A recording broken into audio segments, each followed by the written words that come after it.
கர்த்தருடைய பரிசுத்தமான நாம மகிமைப்படுவதாக. ஆசீர்வாதமான ஒரு நல்ல காலை வேளையிலையும் அனுதின மன்னா என்கிற வேத தியானத்தினால் உங்களை இன்று சந்திக்க வைக்கிற கர்த்தரை ஸ்தோத்திரம் பண்ணுகிறேன்.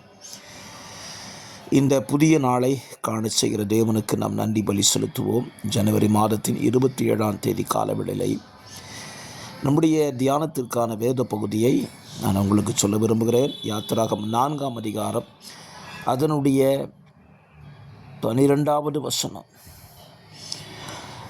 தேவனுடைய அழைப்பை புறக்கணிக்கிறதான மோசேயை இங்கே பார்க்க முடியும்.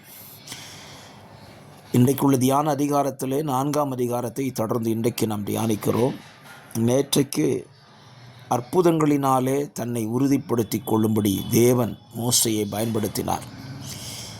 இந்த வசனங்களில் படிக்கும் பொழுது தேவன் நான் உன்னை பார்வோனிடத்துக்கு அனுப்புவேன் என்று சொல்லி அவனை அழைத்த பொழுது மோசே தேவனிடத்தில் தன்னை அனுப்ப வேண்டாம், ஏனென்றால் தான் பலகீனம் உள்ளவன் என்பதை ஆண்டவருக்கு தெரியப்படுத்துகிறான்.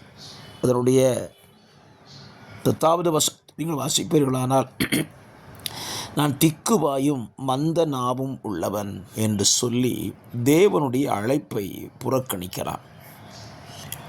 ஆண்டவர் மோசேயினிடத்தில் சொல்லுகிறார், மனுஷனுக்கு நாவை உண்டாக்கினவர் யார்? ஊமையினையும் செவிடனையும் பார்வை உள்ளவனையும் குருடனையும் உண்டாக்கினவர் யார்?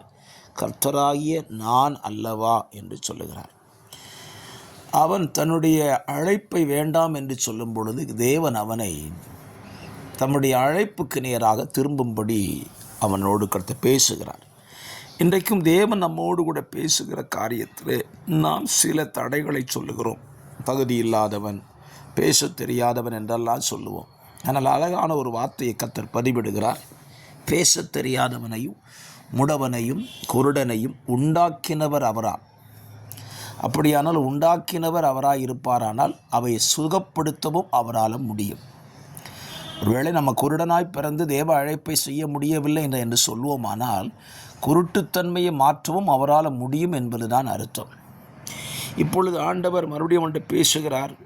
அப்பொழுது மோசே திரும்பவும் சொல்லுகிறான், ஆண்டவரே அப்படி அல்ல, நீர் வேறு யாரையாவது அனுப்பும் என்று சொல்லி ஆண்டவரிடத்தில் சொல்லுகிறான். இன்றைக்கும் பல நேரங்களில் தேவனுடைய அழைப்பை நாம் அல்லல் தட்டி அந்த இடத்திற்கு இன்னொரு நபர் வரட்டும் என்று சொல்லி நாம் நினைக்கிறோம். நான் இந்த மோசேயின் அனுபவத்தில் ஒரு காரியத்தை சொல்லுவேன். மோசே மாத்திரம் தேவ அழைப்புக்கு அப்படியே கீழ்ப்படிந்து போயிருந்தால் மோசேக்கு ஆரோன் உதவியாக வந்திருக்க முடியாது. ஆரோன் உதவியாக வருவதற்கு காரணமே மோசேதான்.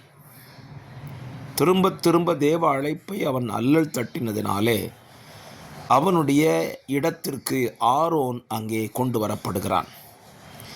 ஆகவே இந்த காலவெளியிலேயும் உங்கள் வாழ்க்கையில் உங்களை கொண்டு கர்த்தர் செய்ய வேண்டிய நினைக்கிற காரியத்தில் நீங்கள் அல்லல் தட்டுவீர்களானால் உங்களை கொண்டு செய்ய வேண்டிய வேலைகளில் இன்னொரு நபரையும் கூட இணைக்க வேண்டிய நிலைக்கு நீங்கள் தான் தள்ளிவிடுகிறீர்கள். அப்படி இல்லை என்றால் தேவ அழைப்புக்கு அப்படியே நீங்கள் செவி கொடுக்கும்போது ஆண்டவர் தாம் செய்ய நினைக்கிறத உங்களை கொண்டே அவர் செய்து முடிக்க வல்லவராய் இருக்கிறார். ஆகவே இந்த காலவேளையிலேயும் ஆண்டவர் கரத்திலே உங்களை தாழ்த்தி ஒப்பு கொடுங்கள். ஆண்டவரே, நீர் என்னை கொண்டு என்ன செய்ய சித்தமாக இருக்கிறீரோ அதை என்னை கொண்டே செய்து முடியும் என்று சொல்லி நீங்கள் அர்ப்பணிப்பீர்களானால் நிச்சயமாய் உங்களை கொண்டே அந்த காரியத்தை செய்து முடிக்க அவர் வல்லவராயிருக்கிறார். மோசே தேவனுடைய அழைப்பை அல்லல் தட்டின நிமித்தம் ஆண்டவர் சொல்லுகிறார், ஆரோன் உனக்கு சகோதரன் அல்லவா, அவன் உனக்கு வாயாயிருப்பான் என்று சொல்லுகிறார். ஆண்டவரிடத்தில் மோசே இப்படி கேட்டிருக்கிறான், ஆண்டவரே எனக்கு திக்கு நாயு மந்த நாவு என்னை குணமாக்கும் என்று கேட்டிருந்தால் கர்த்தர் அவனையே குணமாக்கி பார்வோனோடு அவனையே பேச வைத்திருப்பார். ஆகவே இந்த காலவெளியிலேயும் இந்த வசனத்தை உங்களுடைய தியான சிந்தைக்கு எடுத்துக்கொள்ளுங்கள். உங்களை கொண்டு கர்த்தர் செய்ய நினைக்கிறத உங்களை கொண்டு செய்யும்படியே நீங்கள் அர்ப்பணித்து விடுங்கள். அது உங்களுக்கு நன்மையாயிருக்கும். பரிசுத்த பிதாவே, இந்த காலை தியானத்தின்படி எங்களை கொண்டு நீர் செய்ய நினைக்கிறதை நாங்கள் செய்து நிறைவேற்றுவதற்கு எங்களை அர்ப்பணிக்க எங்களுக்கு கிருபை தாரும். இரட்சகராம் இயேசுவின் நாமத்தில் வார்த்தைகளை கேட்கிற உடைய பிள்ளைகளை மனதார வாழ்த்தி ஆசீர்வதித்து ஜெபிக்கிறேன். கிருபை சூழ்ந்து கொள்ளட்டும். இயேசு இரட்சகர் நாமத்தில் ஜெபிக்கிறேன் நல்ல பிதாவே. ஆமென், ஆமென், ஆமென்.